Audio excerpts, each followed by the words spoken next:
full disclosure, I have to admit I've never gotten around to organizing my family photos. And I'm sure I'm not the only one, right? But now is literally the perfect time to take on a project like this. We always say we're going to leave it for a rainy day. I think that day has come.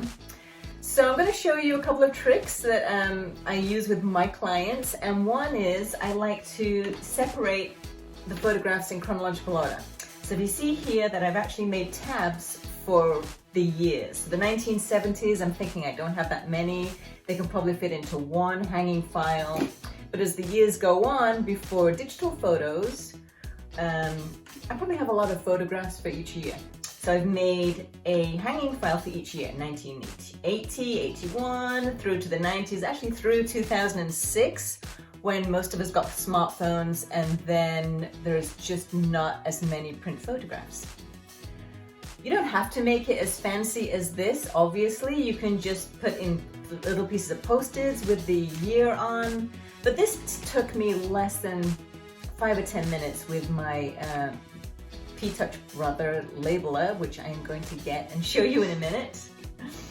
And I just used the plastic tabs that came with the hanging files.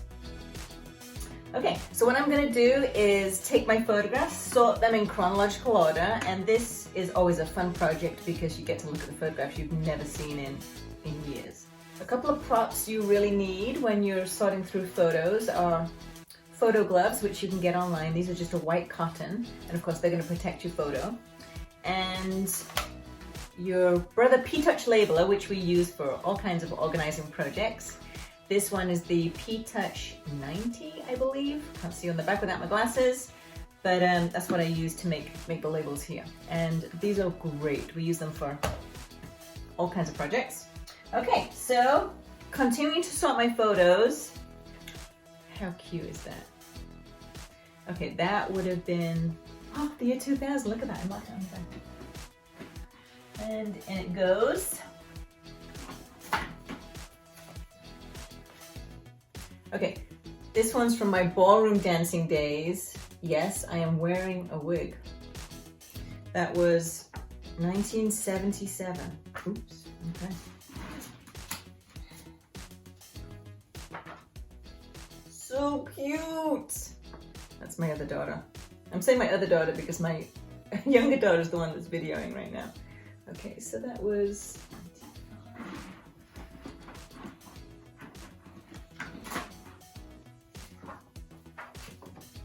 Oh, how cute are you? And 2000, oh, it's on it. 2008, 2009. Perfect. So much easier. Oh no. I think my mother put me in rollers the night before. All right, well, you get the idea that sorting photos, organizing photos can be so much fun. It's a whole lot easier when you actually mark the dates on the back, but it's also fun to like do some sleuth detective work and try and figure out which year it was. And then for photographs that are not loose, if you still have them in the packets, you can go ahead and put them in a photo box. And again, you could have a photo box for maybe the 1980s and another one or another couple for 1990s. You may have a whole lot more photographs than me. Quite all right, no judgment. The idea is that we're first doing a sort and then we're going to scan them.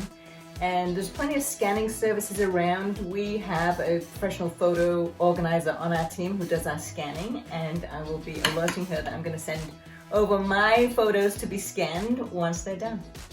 Once all your photographs are done, then it's time to get them scanned, uploaded to the cloud, uploaded to a hard drive. I recommend doing both. And then you're good to go with your photos. It is a huge sigh of relief. Once your photos are organized, you really feel like, well, actually, I wouldn't know because I've never done it before, but this is what I tell my clients, that once their photographs are organized, they're going to feel so much better about themselves.